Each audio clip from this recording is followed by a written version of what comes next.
সকলকে সালাম, আদাব, জোহার, নমস্কার। মঞ্চে উপস্থিত রয়েছেন সারা ভারতবর্ষের নেত্রী, পশ্চিমবঙ্গে মাননীয় মুখ্যমন্ত্রী, সারা দেশের আইকন মাননীয় মমতা বন্দ্যোপাধ্যায়। তাকে আমার পক্ষ থেকে আমার প্রণাম। মা বোনদের আমার প্রণাম।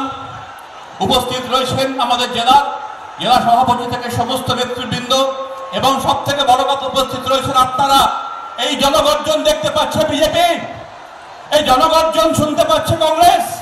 উড়ে গেছে এখান থেকে, উত্তর মালদা থেকে উড়ে গেছে বিজেপি, নিশ্চিত থাকতে পারেন। বুকের উপর চিহ্নটা কি আছে? জোড়া ফুল। বুকের উপর চিহ্নটা আছে জোড়া ফুল। তাই লড়াইটা আমাদের রক্তে।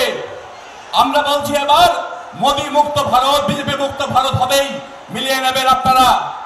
আর বিজেপি স্পন্সর করা কংগ্রেসের ক্যান্ডিডেট শুনে রাখুন, আপনি বিধানসভা জিততে পারেননি, লোকসভা অনেক দূরস্থ, ওগুলো ছেড়ে দিন।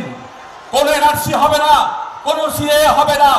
পশ্চিমবঙ্গ একসঙ্গে থাকবে, একসঙ্গে বাঁচবে, একসঙ্গে ভালোবাসবে, যেভাবে আমাদেরকে শিখিয়েছেন আমার দিদি। লড়াই শিখেছি আমরা দিদির কাছ থেকে। সাধারণ ঘরের ছেলে আমি, সুযোগ দিয়েছে লড়াই করার। লড়াই হবে, এক পশুন মরবে, হাজার পশুন জন্মাবে, বিজেপির বিরুদ্ধে লড়াই বন্ধ হবে না, এই অঙ্গীকার করে গেলাম। ভালো থাকবেন সকলে। লড়াইটা শুধু করতে দিন দিল্লিতে গিয়ে, তারপর দেখুন কি হয় ওখানে।